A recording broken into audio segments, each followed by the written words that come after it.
నైమిత్తిక కర్మ అనుష్ఠాన యోగ్యత సిద్ధ్యర్థం సాంగోపాంగ ఉపనయన తత్వేన నూతన యజ్ఞోపవీత ధారణం కరిష్యే.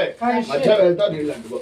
యజ్ఞోపవీతం చెప్పండి. యజ్ఞోపవీతం పరమం పవిత్రం ప్రజాపతి యత్సహజం పురస్తాత్ ఆయుష్యం అగ్రియం ప్రతిముంచ శుభ్రం యజ్ఞోపవీతం బలమస్తు తేజః. లేచిన బాలేదు.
ఓం భూః ఓం భువః ఓం సువః ఓం మహః ఓం జనః ఓం తపః ఓం సత్యం ఓం భూర్భువస్సువః తత్సః వితుః వరేణ్యం భర్గో దేవస్య ధీమహి ధియో యో నః ప్రచోదయాత్.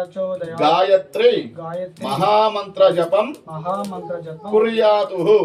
ఆ ముడి కళ్ళకద్దుకో. యజ్ఞోపవీతం పరమం పవిత్రం ప్రజాపతి సహజం పురస్సాత్ వాయుష్యవక్రియ ప్రతిముంచదు యజ్ఞోపవీతం బలమస్తు తేజః. మామూలుగా పెట్టేసే. ఆ ఉత్తరయం ఉదాహరణ చేసుకో, రెండు పక్కల ఉండేట్టుగా అట్లా. ఇది పుచ్చుకోండి. నువ్వు కూడా లేచే చేతిలో పెట్టుకో. ఇట్లా ఓం స్వస్తిష్టాదిసహస్రాణాం ద్విజగురు దైవత్యానాం సమస్త జగన్నాధార మహామండూకా కోర్మ. ఇద్దరు అట్లా చేపట్టుకోండి. ఇద్దరు జీలకర్ర వేళ పట్టుకోండి. ఓం స్వస్తిష్టాదిసహస్రాణాం ద్విజగురు దైవత్యానాం సమస్త జగన్నాధార మహామండూకా కోర్మ యజ్ఞ వరాహ శేష పదవీనాం